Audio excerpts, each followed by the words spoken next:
when we started out with our 511 oscilloscope, which was the breadwinner, you might say, of Techronics, the first one, we were buying the tubes from our competitor. The tubes that we used at that time were Dumont and RCA. And so we were sure that we were getting their seconds, their culls.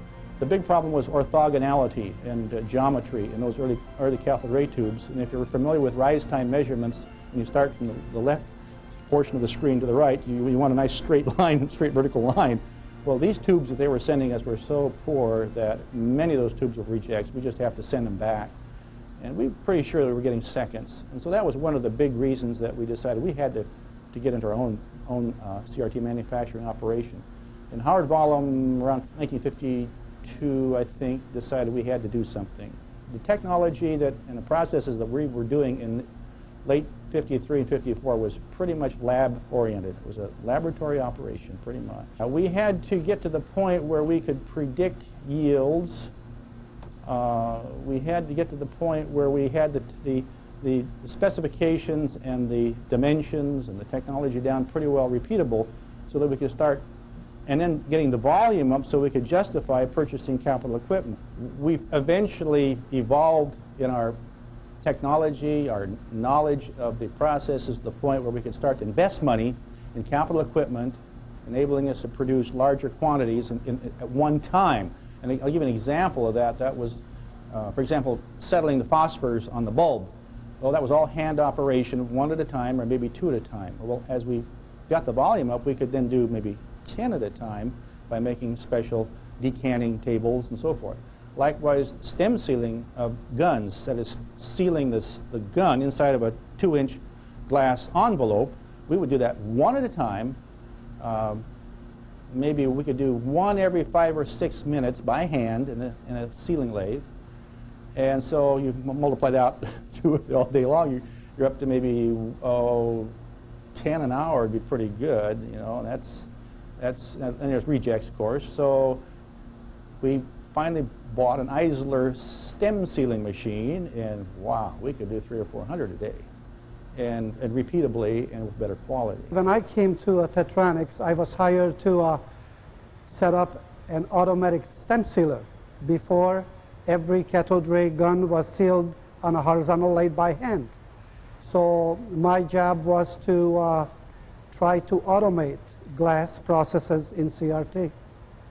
And the highlight, I have to say, is all the automation that I work with and processes that came up with is the biggest highlight is in 1990 we introduced a stem sealer that is operating at 99.5% yield, which was unheard of in the past.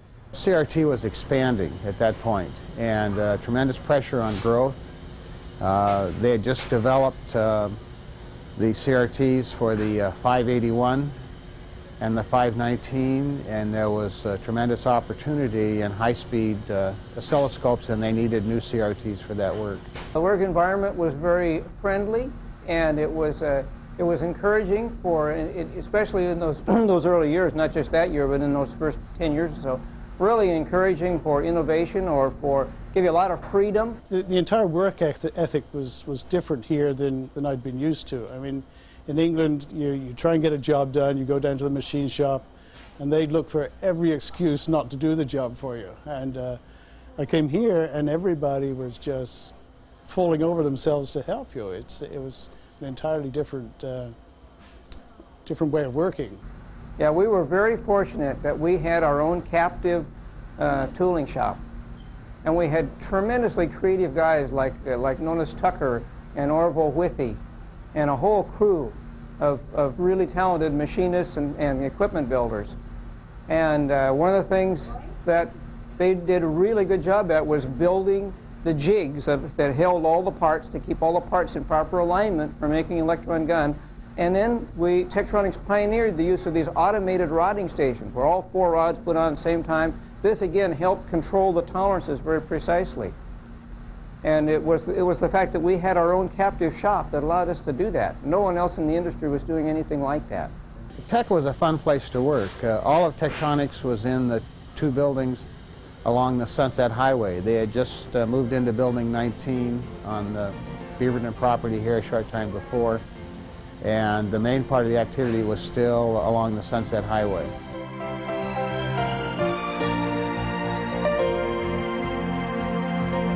One of the cornerstones of Techronics products has always been its CRT.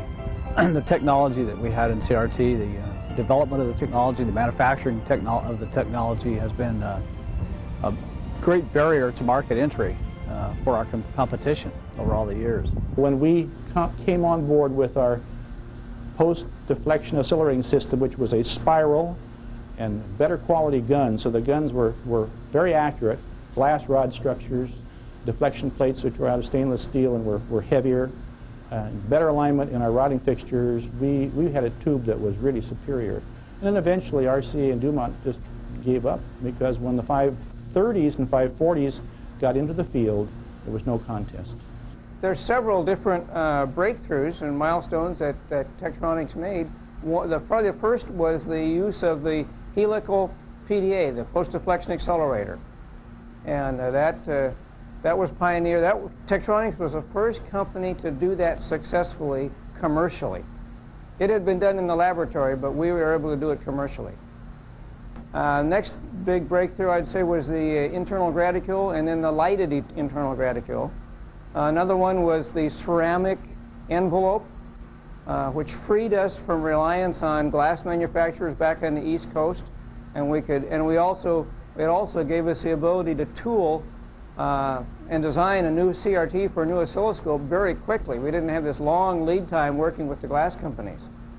So that was terrific. And it was that enabled us to do the lighted graticule. Next big breakthrough is probably the simplified storage tube invented by Bob Anderson. And I can remember the day that Bob Anderson, the inventor, grabbed me by the arm and said, "Come into this little closet in Building 86." And we slid the pocket door closed, and he said, "Stare into this microscope." And he says, "Watch this." And so I'm watching, and there are these blobs of phosphor on a screen. And he said, here goes. And he turned the thing up, and it got very bright for a minute. And of course, looking through a microscope, it's very bright. And then he turned it dark, and then the trace went zip across there. And as I watched it, this trace that he'd written on there kind of went blah, blah, blah, blah, blah, and disappeared. And he said, "What do you see?" And I said, "Well," I said, "I see you tried to write a trace on there, but it's not hanging in there. It's kind of disappearing." He says, "Watch again." So I watched again, and he did the same thing. It got bright and dim again, which was the erasure mode. And then he wrote the trace, and it dribbled away again, and disappeared. And I said, "It's still not staying there. It's going away." "No," he said, "there's an invention there." Of course, but being a young, still wet behind the ears engineer, I couldn't see it right off. So I said, "Let's do it one more time." So he did it one more time. And I said, "I'm not sure what you're trying to show me." And he said, "Don't look at the blobs of phosphor." He said, "Look in between the blobs." He said, "There on the bare surface, you'll see individual particles of phosphor, and they're maintaining the charge. They're staying green." He said, "That's the invention, and if we can figure out how to do it all over the screen, we'll have a storage tube." When that product came out, the only people making storage oscilloscopes at that time was Hughes Instruments Company. And it was a very expensive tube and a very expensive instrument.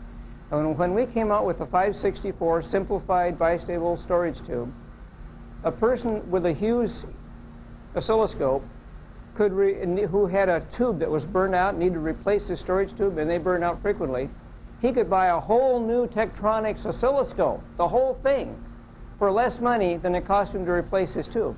We just gobbled up the lion's share of the market. Technologically, the thing that was outstanding for me was to be the guy that was given the opportunity to design the tube that was going to utilize Bob Anderson's bistable target, and to work on that project. And we got to couple the brand new technology of that bistable storage target with the first use of the ceramic envelope. So we got to introduce two new and radically different approaches to how you build a CRT in that one project. It was just like a beehive. I mean, we were so busy. There were new tubes being introduced all the time. This was right in the heyday of when tech was just growing leaps and bounds. and you couldn't hire enough people fast enough to get the products out. Was a time when many of the key products Techronics relied on were differentiated by CRT technology. One perspective I had that I don't think was common to everyone in the CRT plant was an awareness of how the industry outside Techronics looked at our CRT activity.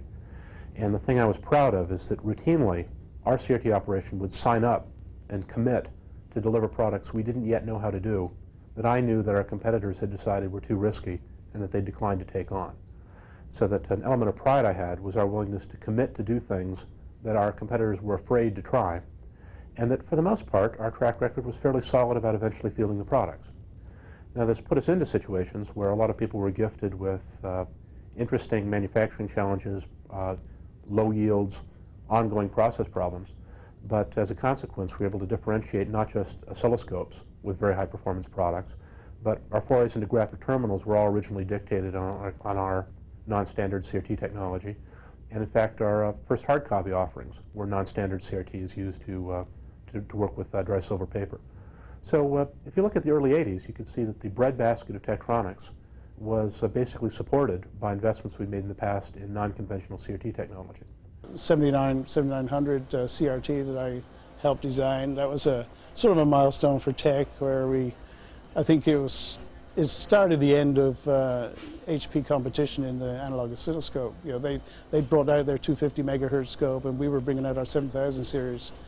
And within 6 months, we had a 500 megahertz, and you know, and they essentially gave up after that. Transistors came along, and they tried to develop transistorized oscilloscopes, and they came and put the screws to us and said, we need more vertical sensitivity. So we began to look for methods that would allow us to get more vertical sensitivity, and I worked on the development of the first scan expansion tube, which contained the frame grid mesh type tubes. And then Lloyd Sweetland came in from Hewlett-Packard, and they'd fiddled with it there, and he helped to work on a similar kind of project. The tube that I developed ended up going into a product for the Air Force called the 647. And later on, one of the other engineers cut the front end off of it to make it shorter and a smaller display, and it became the 453, which was the most popular product that Techronics ever made. They sold more of those than anything they'd ever sold before.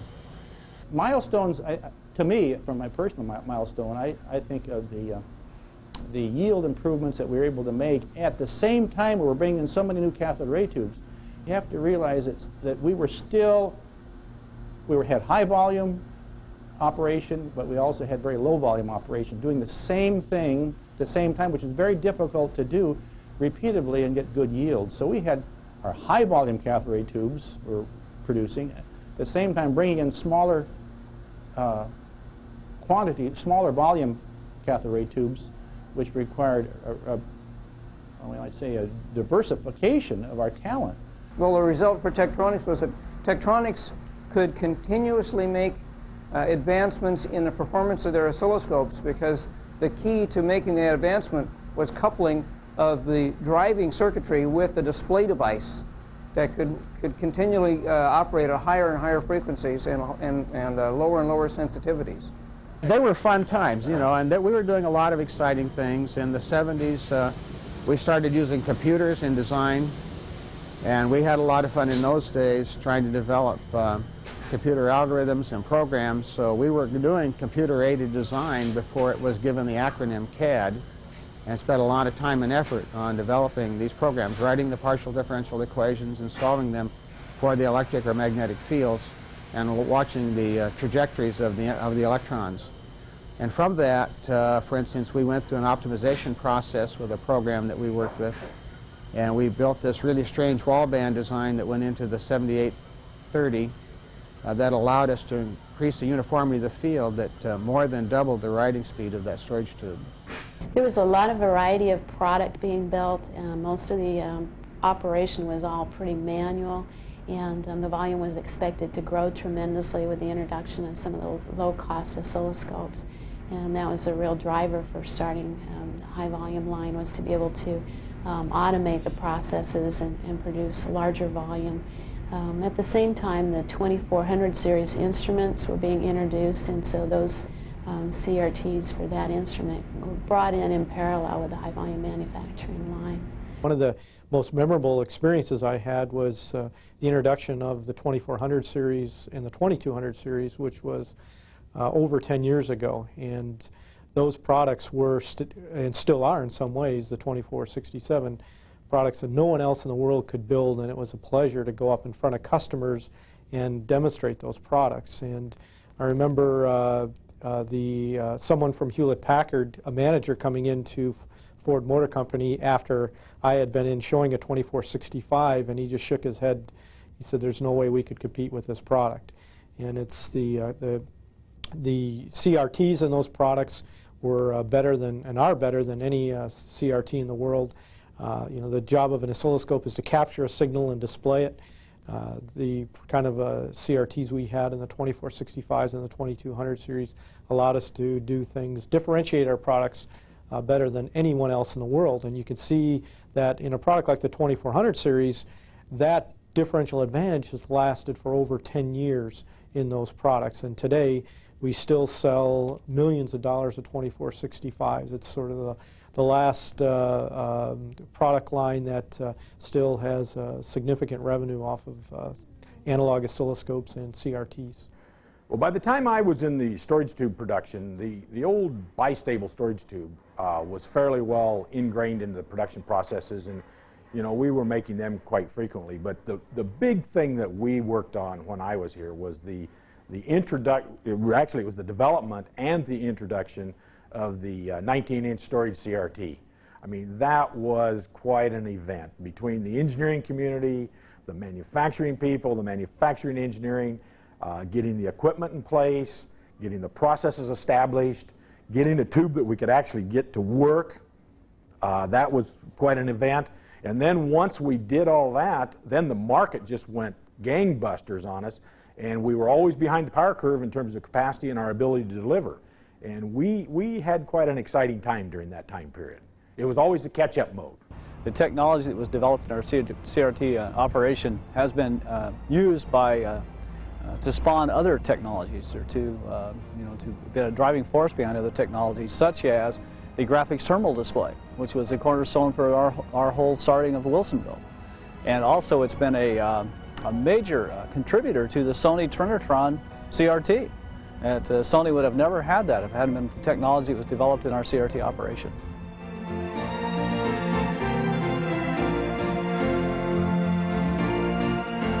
There was every character in the world that worked here. I mean, they all had different backgrounds, different flavors, and the place took on the characteristics of those people. And it was a real can-do, go get them, not too many rules applied to or adhered to type environment. And we got a lot done because of it. There were a lot of really good people here and what went on. When I first came, Egon Elsner was the manager of engineering, CRT engineering.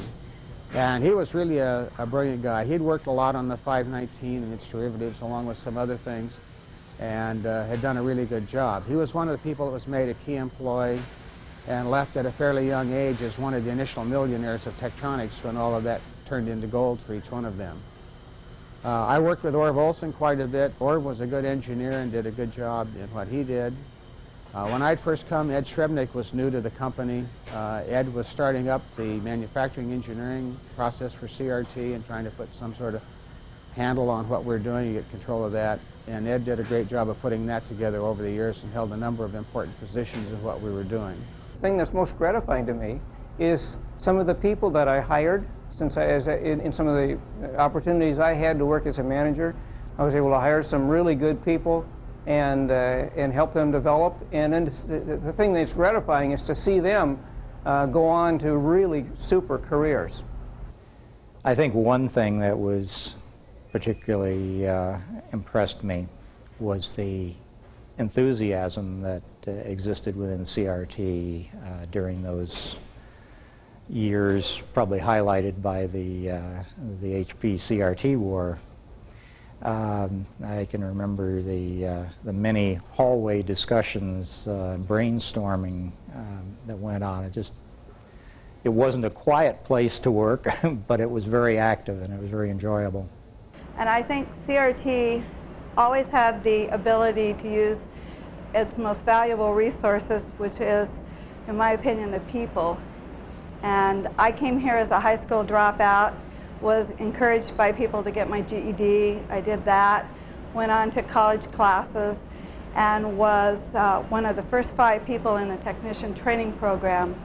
So when you go to a company as a high school dropout and you get into a technical field, I think the company has done a lot for you in building your confidence and making opportunities available. I came from Europe and didn't have any English, so I had to learn the language, the culture, the people, the company. And when I learned all about that, or some of it, it was just a most wonderful place that I could ever come to work for. There weren't enough technicians, so they wanted to set up a program that people who hadn't maybe finished college, who could work from inside the company, could work into. And they took 5 people, this was when Ed Srebnick was here, and put us in a 2-year program with no minimum schooling. We just all started even. It was a rotating program where you worked so long in each strategic area and made all your contributions. And at the end of the 2 years, if you were worth your salt, you had a job. And we all got jobs. I do believe that we are a very, very good team of people, and everybody is self-motivated here, and we do our thing really without being told as to what to do. I always believed in high quality, and it was very hard to accomplish it. But the last 3 years, with the cooperation of all people, management, technicians, engineering, production, we increased the yield to unbelievable heights with cooperation, dedication, and hard work.